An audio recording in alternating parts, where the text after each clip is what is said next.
Chapter 6। अब मुझे भूत नहीं दिखते थे, एक भी नहीं, लेकिन मुझे हमेशा ऐसा महसूस होता था जैसे वो दोनों हमेशा हमारे साथ हैं, miss Jesal and Peter Quint. और मुझे ऐसा लगता था कि बच्चे भी उन्हें देख पा रहे हैं, लेकिन ज़्यादातर बच्चे खुश रहते थे और बहुत मेहनत से काम करते थे। वो हमेशा अपने अंकल के बारे में पूछते रहते थे। वो हमेशा पूछते थे कि वो कब आएंगे। वो हमेशा अपने अंकल को लेटर लिखते थे। मैं उन्हें समझाती थी कि हम उनके अंकल को लेटर नहीं भेज सकते, वो बहुत बिजी रहते हैं। मैं बच्चों से भूत के बारे में पूछना चाहती थी, लेकिन मैं उनसे पूछ नहीं पाती थी। वो उनके बारे में कुछ नहीं बताते थे। मैं हमेशा रात में उनके बारे में सोचती थी।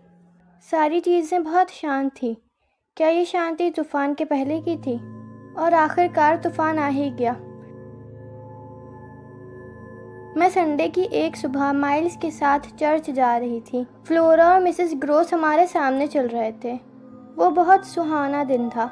माइल्स ने मुझसे पूछा कि आप मुझे प्लीज़ बता दीजिए कि मैं स्कूल कब जाऊंगा। उसकी आवाज़ बहुत स्वीट थी और उसके वर्ड्स ने मुझे बहुत सरप्राइज़ कर दिया। मैं चलते चलते रुक गई। वो मुझे देख के मुस्कुरा रहा था। उसने कहा कि अब मैं बड़ा हो रहा हूँ और अब मुझे स्कूल जाना चाहिए। फिर हमने चलना शुरू किया। मैंने माइल्स से पूछा कि क्या तुम स्कूल में बहुत खुश थे? थोड़ी देर वो कुछ सोचने लगा।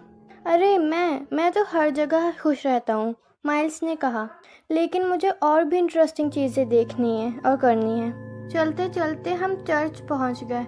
माइल्स, फ्लोरा और मिसेस ग्रोस चर्च के अंदर चले गए, लेकिन मैं चर्च के अंदर नहीं गई। मैं बाहर खड़ी होकर सोच रही थी कि क्या मुझे माइल्स के अंकल को माइल्स के बारे में बताना चाहिए। क्या मुझे उन्हें ये चीज़ बतानी चाहिए कि माइल्स को स्कूल से निकाल दिया गया है? लेकिन मैं उन्हें नहीं बताना चाहती थी, क्योंकि मैं जानती थी कि माइल्स और फ्लोरा बहुत बुरे बच्चे हैं। मैं ये घर छोड़ के चली जाऊंगी। अब मैं यहाँ नहीं रहूंगी, मैं यहाँ से चली जाऊंगी, मैंने सोचा। मैं अपनी किताबें लेने गई। मैंने दरवाज़ा खोला, बट मेरे टेबल पे एक खौफनाक औरत बैठी थी। मेरे टेबल पे मिस जेसल बैठी थी। वो मेरे पेन और पेपर से कुछ लिख रही थी। थोड़ी देर के बाद वो मुझे देखने लगी। मैंने उनसे कहा कि तुम एक बहुत बुरी औरत हो। उसे देख के लग रहा था कि जैसे वो मुझे सुन पा रही है, लेकिन अगले ही मिनट रूम खाली था। और फिर मुझे समझ आया कि मैं घर छोड़ के नहीं जा सकती, मुझे यहाँ रहना पड़ेगा। मैंने मिसेस ग्रोस को बताया कि मैंने मिस जेसल से बात की है। मिसेस ग्रोस बहुत सरप्राइज हो गई, लेकिन उन्होंने कुछ नहीं कहा। उन्होंने मुझसे पूछा कि वो क्या कह रही थी। मैंने उन्हें बताया कि वो फ्लोरा को अपने साथ ले जाना चाहती है, और मैंने ये चीज़ डिसाइड की है कि अब मैं इन बच्चों के अंकल को लेटर लिखूंगी।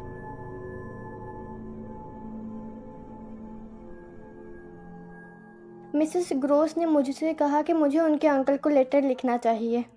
मैंने मिसेस ग्रोस से कहा कि मैं एक बदमाश और बुरे बच्चे को नहीं पढ़ा सकती। उस बदमाश और बुरे बच्चे को स्कूल से उसकी बदमाशी की वजह से निकाला गया। मैं उसे नहीं पढ़ा सकती। मिसेस ग्रोस ने मुझसे कहा कि लेकिन हम ये बात जानते नहीं हैं कि स्कूल ने उसे क्यों निकाला है। मैंने उनसे कहा कि हम ये बात जानते हैं। माइल्स दिखने में बहुत इनोसेंट लगता है, लेकिन वो नहीं है। वो एक बहुत बहुत बुरा बच्चा है। मैंने शाम को उनके अंकल को लेटर लिखना शुरू किया। बाहर बहुत तेज़ तूफान आया हुआ था, लेकिन मेरे कमरे में शांति थी। फ्लोरा अपने बेड में सो रही थी। मैंने अपनी कैंडल उठाई और रूम से बाहर निकली। मैं माइल्स के रूम के पास थी। उसने कहा कि अंदर आ जाइए, मुझे पता है कि आप बाहर हैं। मैंने उससे पूछा कि तुम सो नहीं रहे थे। माइल्स ने मुझसे कहा कि मैं उनके अंकल को बुलाऊं। मैंने माइल्स को बताया कि मैं उनके अंकल को बुलाऊंगी तो वो माइल्स और फ्लोरा को लेकर यहाँ से चले जाएंगे। मैंने माइल्स को बताया कि मैंने उनके अंकल को लेटर लिखना शुरू कर दिया है।